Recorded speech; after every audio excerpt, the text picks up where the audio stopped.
মা পুষ্পা ঝিলিককে প্রশ্ন করে বলে ওঠে, কোথায় পেয়েছিস মেয়েটাকে? ঝিলিক তখন বলে ওঠে, রাস্তায়। এই কথা শোনা মাত্রই ঝিলিকের মা পুষ্পা আখির সামনে গিয়ে দাঁড়িয়ে বলে ওঠে, তুমি ছাতা বাড়িতে থাকতে না? এই কথা শুনে ঝিলিক ও আখি দুজনেই চমকে ওঠে। ঝিলিক মনে মনে বলতে থাকে, মা এটা কি করে জানলো? আর সাথে সাথে ঝিলিক বলে ওঠে, তুমি কি করে জানলে মা? এই কথা শুনে পুষ্পা চমকে ওঠে। তখনই ঝিলিকের বাবা কথাটা ঘুরিয়ে বলে ওঠে, তোমার মা হয়তো ধারণা করে এই কথাটা বলেছে। তুমি এর আগে ছাতাবাড়ির কথা বলেছিলে, হয়তো সে কথার ভিত্তিতে এই কথাটা বলেছে।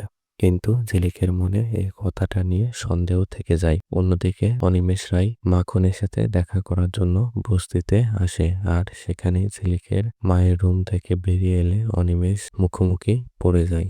আর অনিমেষ রায় ঝিলিককে দেখে খুশি হয়ে বলে ওঠে, তুই কেমন আছিস? সেই কথা বলে তার মাথায় হাত দেয়। আর তখনই সেখানে আঁখি বেরিয়ে আসে। অনিমেষ রায় তখন ঝিলিক ও আঁখি একই রকম, দুজনের চেহারা দেখে চমকে ওঠে। আর ঝিলিকের পাশে দাঁড়িয়ে বলে ওঠে, বাবা তুমি কেমন আছো? এই কথা শুনে অনিমেষ অবাক দৃষ্টিতে তাকিয়ে থাকে আঁখির দিকে আর বলে ওঠে, এটা কি করে সম্ভব? ওরা দুজনে একই রকম দেখতে। কি করে? এই কথা শুনে ঝিলিক বলে ওঠে, এরকম ঈশ্বর চেয়েছেন, তাই আমরা দুজনে একই রকম দেখতে। আরো ও হচ্ছে আঁখি, যে এতদিন বস্তিতে ঝিলিক হয়ে থাকতো। তার বিয়ের সময় আপনি কন্যা সম্প্রদায় করেছিলেন।